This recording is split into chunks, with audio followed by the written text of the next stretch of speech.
Most philosophers write about death. Carlo Michelstaedter wrote toward it, constructing, page by page, the logical scaffolding for his own annihilation. He completed his doctoral dissertation on October 17, 1910. The next morning, in his mother's house in Gorizia, he put a revolver to his temple. He was 23. The dissertation was called Persuasion and Rhetoric. It is one of the strangest, most devastating texts in the history of European philosophy, a work that turns its own existence into a contradiction. This video does not summarize Michelstaedter. It follows the fracture line running through his thought, the crack between saying and being that he could not see. Two questions will haunt what follows. First, can a philosophy that demands absolute presence survive the act of being written down? And then second, what happens when a man discovers that his own thinking has made living impossible? Carlo Michelstaedter was born in 1887 in Gorizia, a small city that sat on the border between the Austro-Hungarian Empire and Italy, a place that belonged fully to neither. His family was Jewish, cultured, prosperous. His father ran an insurance company. His mother painted. The household spoke Italian, German, and the silence of people who read too much. He went to Florence to study literature. He read Plato, Schopenhauer, Ibsen. He painted. He wrote poetry. He fell in love with a woman named Nadia Baradin, a Russian émigré, and she did not love him back. But it would be too easy, and too dishonest, to read what follows as the consequence of a broken heart. Michelstaedter's despair was not romantic. It was structural. He looked at human life and saw a single pattern repeating everywhere. The act of leaning on something outside oneself in order to avoid the weight of being alive right now. You do it with promises. I will be happy when.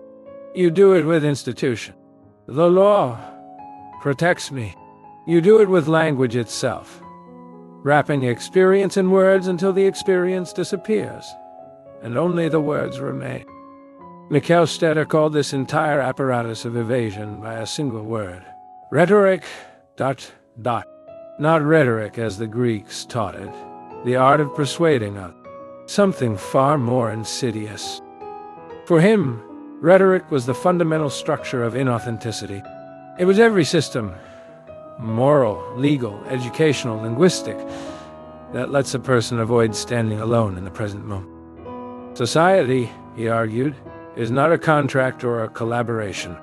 It is a conspiracy of mutual distraction, a machine built to ensure that no one ever has to face their own existence without mediation. Consider how you spend your own days. How much of what you call living is actually preparation for living?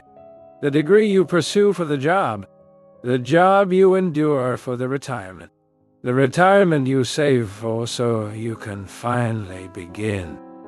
Michelstaedter saw this deferral as the central lie of human civilization.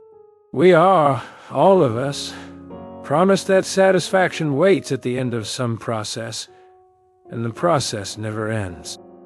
He wrote, "Each one flees from himself to seek in others, and in things what he himself is not able to give himself." This is the opening movement of his entire philosophy.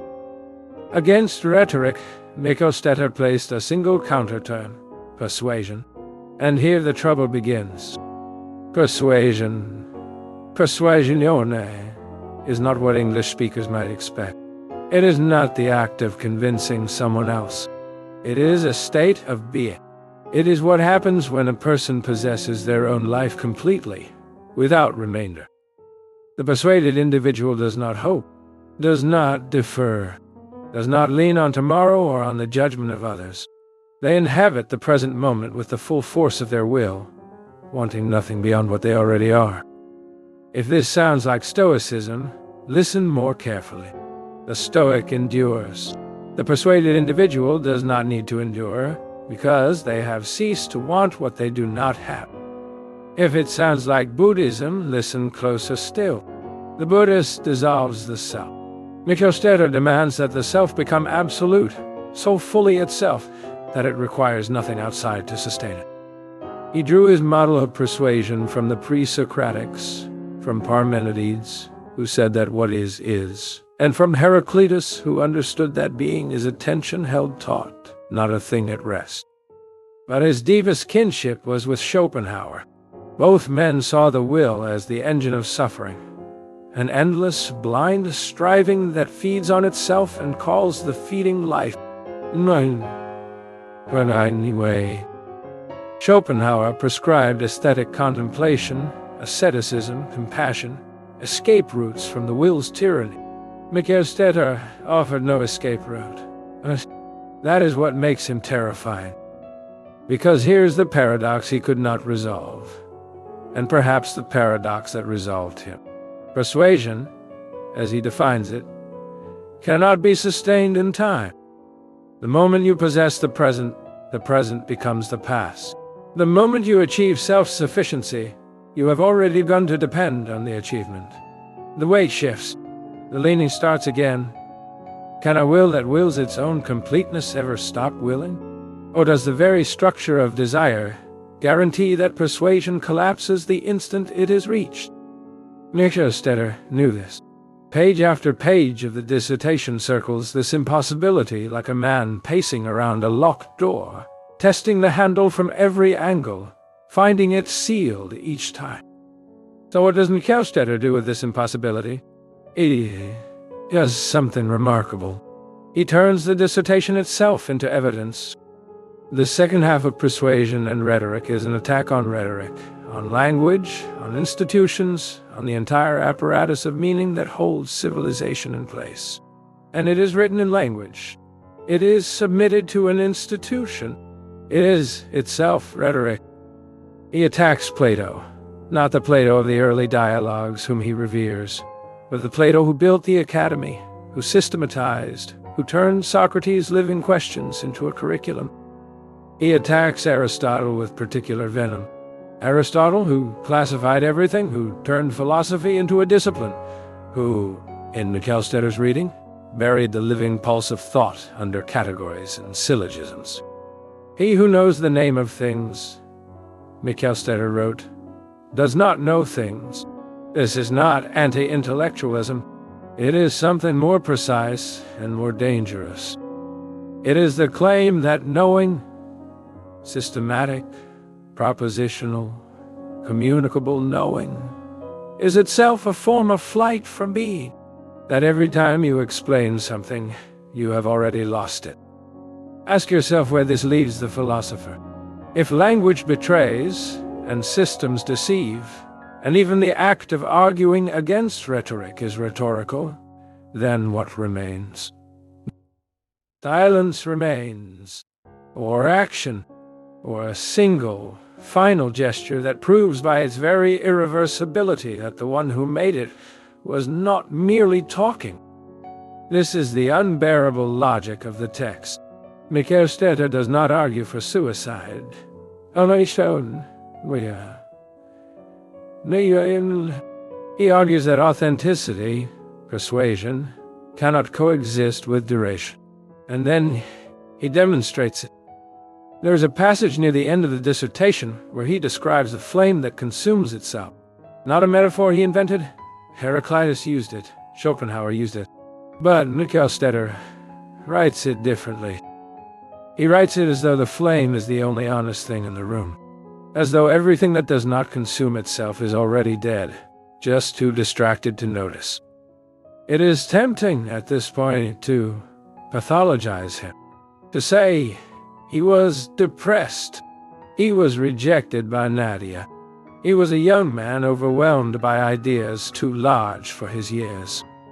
And perhaps all of that is true. But notice what happens when you pathologize a philosopher. You have already performed the rhetorical operation he spent his dissertation condemning. You have taken his claim that life as we live it is fundamentally inauthentic, and neutralized it by filing it under symptoms. You have turned his argument into evidence of illness rather than evidence of insight. This is exactly what rhetoric does. It absorbs the threat. It domesticates the dangerous. It gives the unbearable a name, and the name makes it bearable, and the bearing makes it false. Michelstaedter anticipated this. He knew his text would be submitted, evaluated, filed. He knew the institution would grade his indictment of institutions, and then move on to the next student.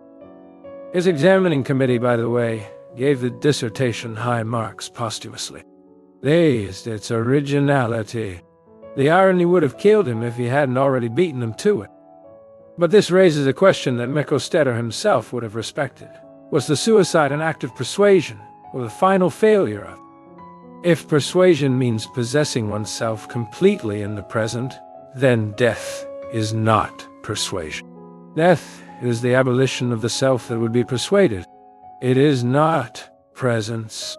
It is absence.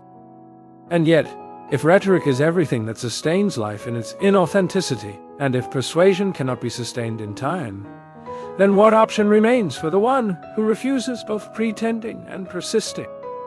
This is not a question Michelstaedter left open. He answered it. The answer was not a sentence in the dissertation. It was what happened the morning after.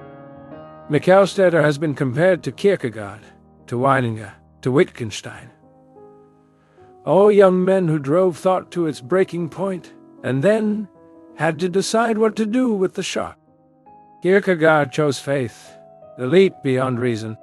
Wittgenstein chose silence, the mystical limit of language. Weininger, like Michelstaedter, chose a bullet. He was 23 as well. But Michelstaedter is not Weininger. Weininger hated the body, hated women, hated the earth. His suicide was a rejection of the flesh. Michelstaedter's was something colder. It was the completion of a proof.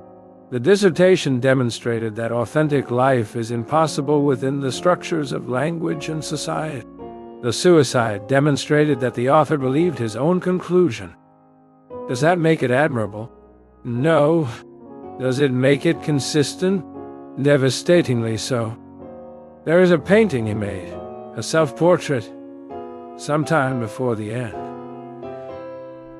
The face is gaunt, the eyes too large, the mouth set in an expression that is not quite sadness and not quite calm. It is the face of someone who has seen something and cannot look away. What had he seen? Perhaps only this, that the human being is a creature who cannot bear its own weight. That every culture, every philosophy, every love affair is an attempt to distribute that weight across something else. And that the one who refuses to distribute it, who insists on carrying it alone and entire, will be crushed, not by the weight of the world, by the weight of themselves. His friend Vladimiro Arangio Ruiz, who prepared the dissertation for publication, wrote that Michelstaedter, in his final months, seemed not desperate but luminous, as though he had passed through despair into something beyond it. What is beyond despair? For Kierkegaard, it was God. For Camus, it was revolt. For Michelstaedter, it may have been the peculiar calm of a man who has already made his decision, and is simply waiting for the calendar to agree. The dissertation was meant for the University of Florence. It was meant to earn a degree. It was meant to be the beginning of a career. Instead, it became the final utterance of a man who used an institution's own language to indict the institution, and then stepped outside the building entirely. We return, then, to the two threads named at the beginning. Can a philosophy that demands absolute presence survive being written? Michelstaedter proved it cannot. The very act of inscription is a concession to rhetoric, to duration, to the future reader who was never supposed to exist. And what happens when thinking makes living impossible? He answered that too, not with philosophy, with a fact. His dissertation is still in print. It is taught in Italian universities. Students read it, discuss it, write papers about it. The machine he described, the one that absorbs everything dangerous and files it under culture, consumed his protest too. But something in the text resists. It resists because it was written by someone who meant every word in a way that academics rarely do, with his entire life as the wager. You will read philosophers who are more systematic, more careful, more productive. You will not easily find one who is more honest. Carlo Michelstaedter, 20